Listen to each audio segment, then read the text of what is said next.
You make me dance.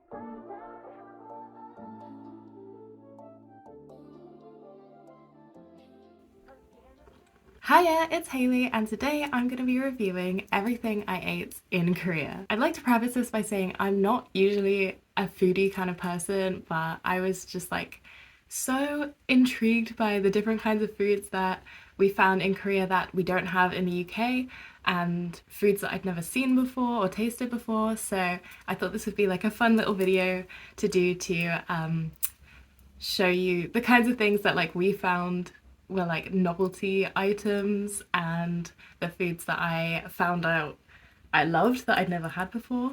So yeah, without further ado, let's get to it. So the first night that we were there, we had dinner at this place. I think it was called Rachel's Cafe, and it we felt kind of embarrassed sending this to our families, but we had pancakes, and they were like, you know, those soft cloud Japanese like souffle pancakes. It was like that, like covered in this like really light foamy cream, and I got matcha, and we all had this like strawberry drink. Ordering in Korea was quite difficult for us at first because we didn't speak Korean and we don't read Korean very well either. Emily's kind of the best of the three of us. Like, we tried to find places that had menus with pictures on them so that we could just point and be like, "이거 주세요." Yeah, thankfully, this place, I think it was in Hongdae, Rachel's Cafe. They had like menus with pictures, and you go down and you order, and then you get like a little buzzer. I definitely recommend this as a date place if you are in Seoul. My favorite restaurant food was Jajjangmyeong, and I cannot find a place in London that does Jajjangmyeong anywhere. I'm really upset about it. I've seen Jajjangmyeong in K-dramas and like BTS Run and stuff like that, but I'd never tasted it myself, and like I'm pretty sure it's just like fried onions and some kind of oyster or soy sauce. But ah, I love it. I love it. I want it again. Jajangmyeon was like my favorite, like substantial meal that we had in Korea. It was so good, and it was really, really cheap as well. The first place we went to, is part of a chain. I will remember the name and put it like somewhere around here. But yeah, literally, it was like 4,000 won, which is like it's literally less than a fiver. I think it equates to like £2 or something for an entire meal of like good food. This isn't even like McDonald's. Like, okay, judging is not necessarily particularly nutritious for you, but like it tasted amazing. And yeah, like we had an entire meal for less than a fiver. It was so cheap. It was so delicious. I want it again. We had a lot of ramen in Korea because we were really on a budget. You know, going to Korea is not cheap anyway, and we wanted to kind of like spend our money more on like experiences. So we did eat a lot of ramen, and I feel like I've become a little bit of a ramen connoisseur, and I really, really love spicy things. I will eat it and cry and be like smiling, like yes, like tears streaming down my face, like oh my god, this is the best food I've ever had. So if a ramen will make my face leak, then I'll love it. But we had this like creamy, cheesy carbonara ramen, and it was the best one that we had the entire trip. I'm pretty sure. Ramen carbonara. Carbonara. This was a 10 out of 10, and I would love to be able to find this in the UK. Also, Amy did an amazing job of cooking the entire trip, and one evening she made us like homemade like tteokbokki, little sausages, some rice, some noodles, and like a sauce, local ingredients, freshly cooked with love. Big ups to Amy's culinary skills. Oh my god, bibimbap. It was quite difficult for us to find like fresh fruit and vegetables. I don't know if we just were looking in the wrong places. So anytime we had a meal with like vegetables in them, I was happy. One of the best ways to do that was to get bibimbap. Again, super cheap, delicious, really quite well. It feels like it's well balanced. I'm not a nutritionist, so I don't know, but I was glad for some vegetables. And I definitely think Korean beef has like, I think it's cooked in a certain way that just has this like je ne sais quoi about it. Like, it's soft, it's marinated, perfection. So one evening we were out in Hongdae and we decided to get dinner at this place like under some stairs. And the lady there, she was like waiting outside and like trying to get customers to come in, and she kind of like got us. So we went in. I'm so bad because I can't remember what anything is called now. It's like meat, vegetables, some rice, tteokbokki. We got extra like cheese tteokbokki as well, which was amazing. I've discovered I really like cheese tteokbokki, cheesy tofu, like foods that I wouldn't normally have as cheesy becoming cheesy flavored or like cheesy texture. I love the like the creaminess with the spice. And I didn't know that Maxine doesn't really have meat, and yeah, there was like a lot of meat in this dish. So they give it to you in a big pan, as you can see, with just the raw ingredients, and then it kind of, they cook it in front of you, or like it cooks in front of you. But she just like put this down and like walked away. And we were like, do we mix it ourselves? Do we leave it? We were like, oh, we'll just pour some drinks in the meantime. And then she would come back every like, I don't know, 5 minutes or so and like give it a stir and be like, you can eat this now. This part's ready now, which was really nice. And like she was very friendly. It was just like a strange experience as someone who'd never experienced that kind of dining before. But yeah, when everything was like cooked and mixed together, oh my god, it was so nice. But we were really struggling to finish because it was such a large dish. Like even between the four of us, it was a lot of food. And she kept coming back and being like, why haven't you had the meat? Eat the meat. The meat is really good for you. The meat's the best part. Because like meat is expensive, so you should eat the good stuff. You should eat the meat. But like we were kind of deprived of vegetables. We were like trying to have the vegetables. And she was like, eat the chicken. But that was like a really fun experience, and the food was genuinely amazing, like despite this like eccentric restaurant owner. And it was really nice just to have that like local interaction as well. And again, we owe it all to Maxine for like being able to bridge the gap between languages. I would say the award for the most unusual meal I had in Korea was, I'm going to dedicate this one to my friend Kavita. She took me to like a vegan restaurant in, I think it was the Coex Mall. Yeah, there's like a vegan restaurant in the Coex Mall, and there was like this creamy mushroom, what do we have?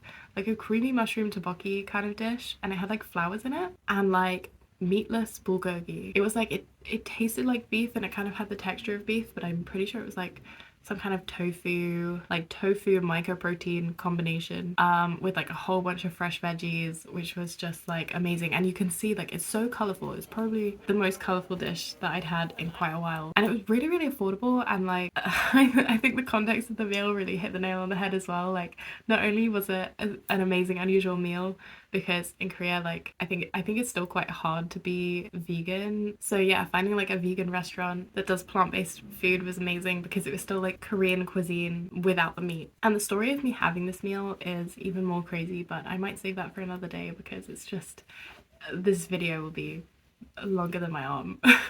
And the Coex Mall is such a lovely place to go and just have a walk around and like have a meal and like catch up with an old friend. So I think the experience definitely helped to like boost the flavor. Yeah, I think they must have sprinkled some kind of magic tasty potion into this meal, because it was so delicious. It was so delicious. Double thumbs up from me. Let's talk about Korean fried chicken and alcohol. 18 plus, guys, 18 plus.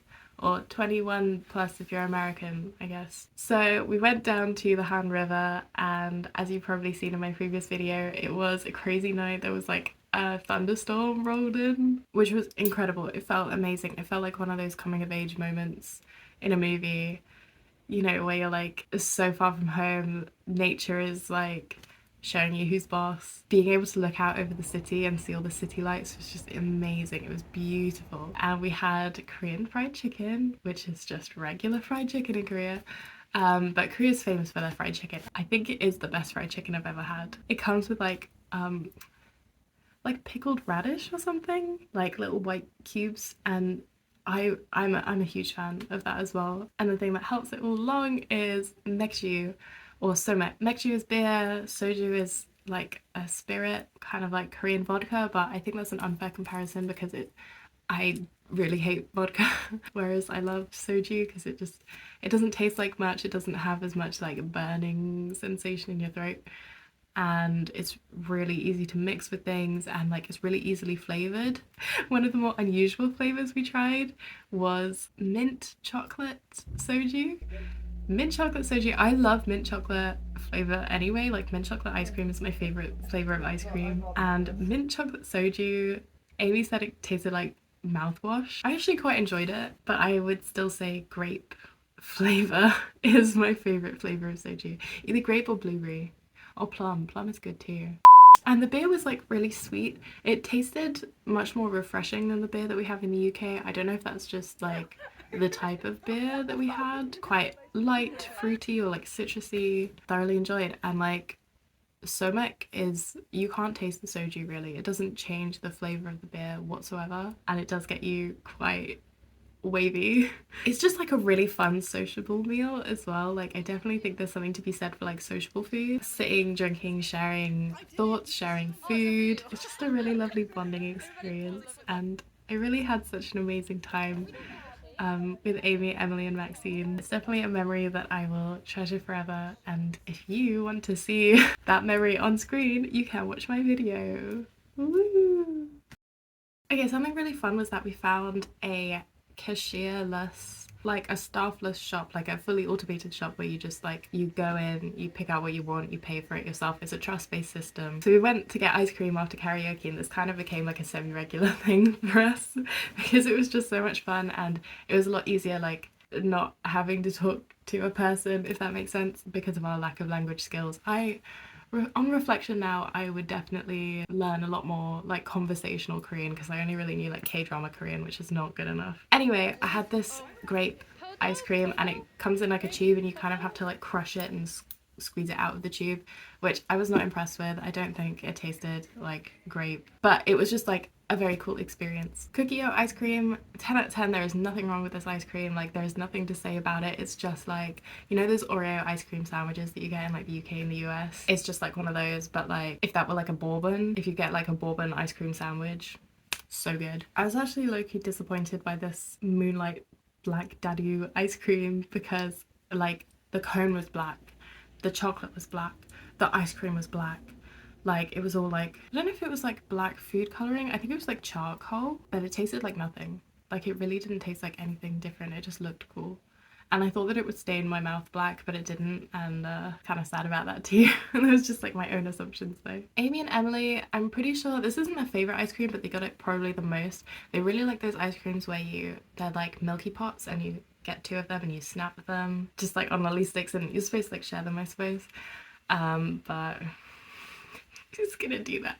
And they like remind me of childhood, like those little milk pops that we got at school on like sports day or whatever. My favorite ice cream, my favorite food this entire trip, I've made a personal discovery, and it's huge. I love sweet corn flavored things. Sweet corn flavor, you can get so many like sweet corn themed snacks in Korea as well. I think we were out in Myeongdong, and just like one evening we decided to get some ice creams from a little shop, and they had sweet corn ice cream, and I was like, it looks like a corn. Like it has a wafer on the outside that's like shaped like a corn, and then it's got ice cream on the inside, and the ice cream is sweet corn flavor, but it also has like pieces of frozen sweet corn in it. Like I don't know if it's been cooked and then frozen, or like dried and then like put in the ice cream. I don't know what, but they've got like little sweet corn kernels in the sweet corn ice cream that looks like a sweet corn. After our trip, a video of Jungkook eating the sweet corn ice cream was like put out on the internet.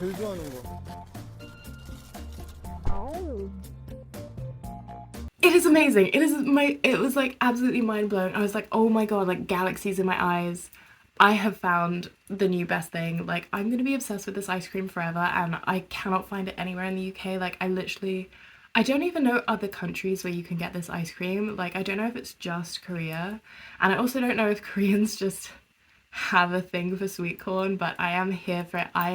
I am a big sweet corn fan. I was so obsessed. And then after this mind-blowing experience, I just started seeking out like everything sweet corn flavored. So I tried so many sweet corn snacks, sweet corn crisps, these like cone things that you're supposed to like stick on your fingers. I know that they have those in Japan as well. Sweet corn flavored anything that was made of sweet corn or like flavored like sweet corn. And I bought a ton of like sweet corn. I bought like a mega pack of like 3 boxes of sweet corn pocky to take back with me, and I got stopped at customs in Singapore, and they were like, oh, you've been to Korea? And I was like, yeah.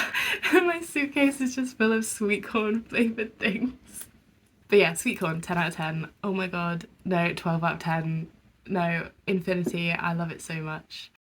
This choco milk you might recognize from the Hanbok Day video if you have watched that. We dressed up in hanbok, we like rented some hanbok, we went to Gyeongbokgung Palace and we had like several hours like walking around in the sweltering heat. It was like 30 plus degrees. I think it was like 34, 35 degrees. And we were really scared to like eat or drink anything in the hanbok because we didn't want to damage it or like, you know, you don't want to accidentally like get food on your hanbok because they were so beautiful and we just felt like that would be like really rude. So by the time we'd like got changed again, got back to the apartment, we were parched. This choco iced drink, at the time it tasted like the best thing on the planet. Now I realize it was probably just like chocolate over ice, but it's still incredibly good. Like, I don't know, they really get the sweetness balance right. And there are so many different flavor packets and you can hear Amy in the background saying, I'm gonna try every single flavor. I'm gonna try every single flavor. I don't know if you did, Amy, but I'm pretty sure you tried like at least half of them. Definitely highly recommend. Like, you'll see the cups with ice in them and then like flavor packets separately, and you have to buy them separately and then you mix them up yourself at home. Yeah, I love this idea. I think it's really fresh. I think the amount of plastic bothers me, but I'm gonna compartmentalize that for now. Environmental policy is like a whole other kettle of worms. This particular brand of iced tea was everywhere and it had a couple different flavors. I think it was like grapefruit, some kind of lemon or like citrus. I can't remember the third flavor. I think there were 3 flavors. There was like pink, green and yellow, and they were really nice and refreshing. And like sometimes drinking like an iced tea was probably more refreshing than drinking water because we were sweating so much. You really do have to be careful at like replacing your electrolytes. Like at the airport I had an energy drink because I was like, or like a sports drink, because I was just feeling like so overheated from a couple of weeks. And bearing in mind this was the summer where like the airport runways were melting in the UK. Yeah, these iced teas were a lifesaver and they tasted really amazing, and I wish that we had them, or we had like a UK version, because we only really have like Lucozade or something, or like Lipton, but Lipton is more like a Mediterranean iced tea. Like it's a very different flavor. I don't know how to describe it, but like Korean iced tea tastes a lot kind of lighter and fresher, whereas Lipton is quite heavy on the sugar. It kind of is like, it tastes a bit like drinking syrup.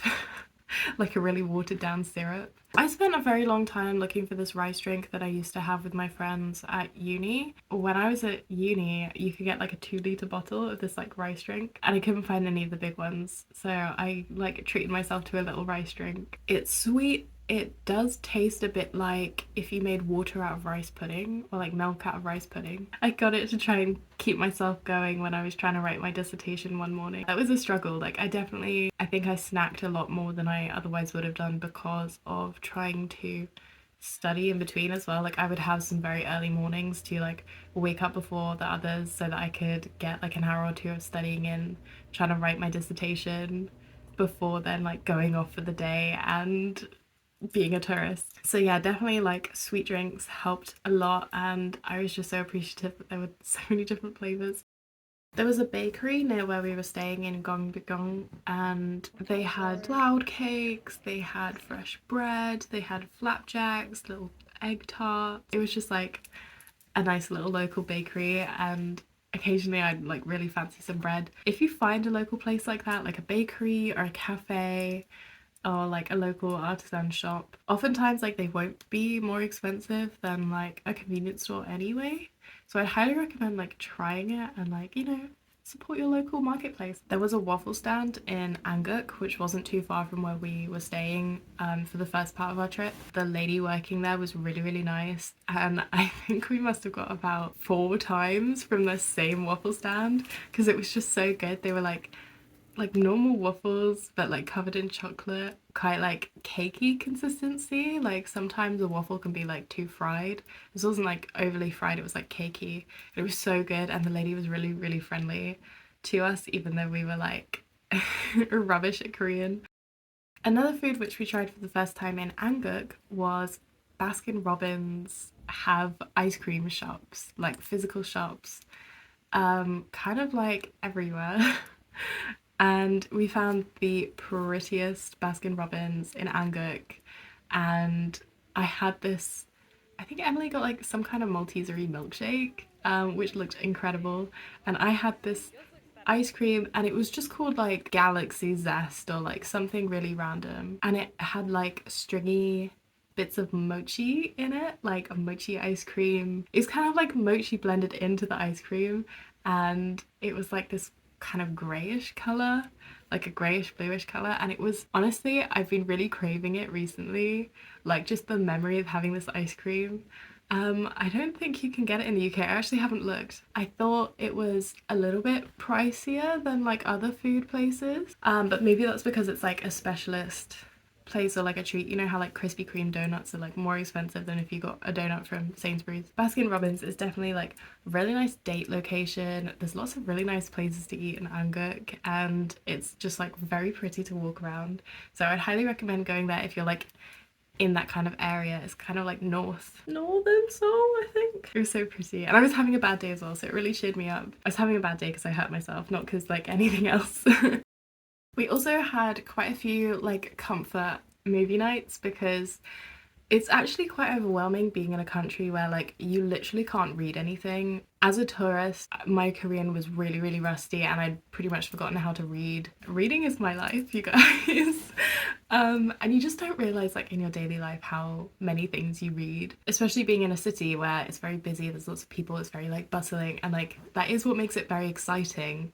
And for me, especially like being in a place that's so different from home, I thrive on that. I love it so much.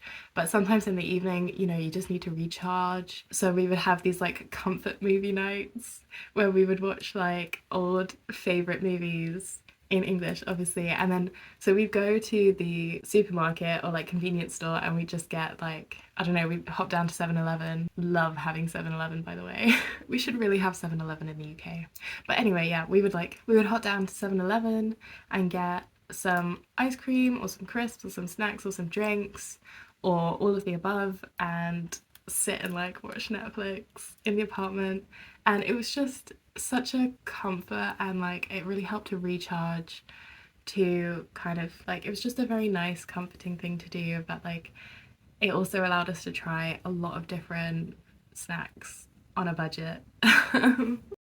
I was so obsessed with the different flavors of milk available in Korean convenience stores, and the fact that it's socially acceptable for an adult to like get a little milky snack. I'm very much a milky person. I'm such a milky person. Oh my god, why am I talking so posh? Hello, darling, that's stunning. I'm pretty sure milk is uyu, which is also really cute, like uyu.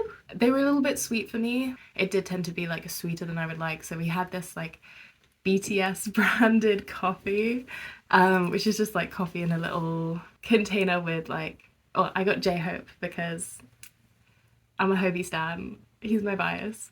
So I have to get J-Hope. It was like a latte kind of drink. I don't really like really sweet coffee, but like no complaints. Like it's coffee in a can and it's like K-pop branded. Of course it's gonna be sweet. Just exceptionally yummy drinks, convenience store drinks. Again, everything's like a couple thousand won. So yeah, super affordable. Okay, so I spent a little while looking for some Vietnamese coffee that I like from like back home. In the end, we found a brand called Maxime, and our friend Maxine says she she has a lot of people make that joke about like Maxime. But Maxime is like the instant coffee brand, like the main instant coffee brand, kind of like how we have. Do you know what? My brain's just forgotten all the instant coffee brands we have in the UK, but yeah, it's just like regular coffee. And you get them in like a little sachet, and sometimes you see people in K-dramas like they make the coffee and then they mix it with the sachet packet. And I actually am a huge fan of this coffee. It's really, really nice. And I know that you can get it in the UK because I've seen it. But yeah, Maxime coffee is like the go-to coffee in Korea. If you want a coffee, just get Maxime. No competition, in my opinion. Another coffee that I had was, I went to a cafe called A Twosome Place, which is kind of like Costa, I guess. And it's quite a popular study destination as well. They kind of set up desks so that people can go and like study in the cafe, and there's like free Wi-Fi, there's charging ports. I really loved the layout and the vibe of the cafe, like a very relaxing experience. So I can definitely see why a Tucson Place is such a popular cafe. I actually think the coffee at Tucson Place was nicer than Costa Coffee is, but I'm going from memory here, so I don't know, maybe it's exactly the same. We tried these really cute sweets, which were basically just like tiny cookies in a packet, they tasted exactly how you'd expect. Not like tough cookies like Maryland's, but like soft. My favorite little sweet was Kopiko, which is coffee flavored, like boiled sweet. You can get just like black coffee, like Americano or cappuccino, and the cappuccino ones were the best because they were like half coffee, half like milky, and I just really liked the combination. Kopiko, I know that I can get them in the UK, and I bought like 2 packets since coming back. Kopiko is definitely a rival to my favourite ginger sweet gingins. I don't know why, but I was surprised to see a Gongcha in Korea, because it's a familiar brand to me. In terms of bubble tea, I actually only had one bubble tea in Korea. This is my only Korean bubble tea. And it tasted exactly the same as the bubble tea that we have in the UK. So I don't know if that's because the UK imports certain ingredients or if you just can't go wrong with bubble tea. Needless to say, I was satisfied. Holly's Cafe, which I think was 24 hours, although I'm not sure that it actually was 24 hours, near where we were staying for the second part of the trip. They did this like really nice, I had this really nice matcha kind of milkshakey smoothie thing with some cream on the top. It was just like, I don't know, ordinary food, but yeah, really lovely, and nice that it was like so nearby and it was like on our way to the station, so we just decided to like stop there for lunch one day. And yeah, that's it. Thank you so much for getting to the end of this video. If you enjoyed, be sure to check out the rest of my Korea series, which is either out or coming out soon. I post every Monday. And let me know your favorite Korean foods, places to go to get Korean food in London or in the UK. What foods can you get in your country that you can't get in other countries? Let me know, and please comment like adjectives for food, because I realised making this video that I suck at describing flavours. And if you recognise any of these places or you've been and tried them yourselves, again, let me know. If you made a video about it, link it, tag me on Instagram or TikTok or wherever you post things. Don't forget to like, subscribe, comment, hit the notification bell if you want to be notified when I release a new video. And yeah, catch you in the next one. Bye!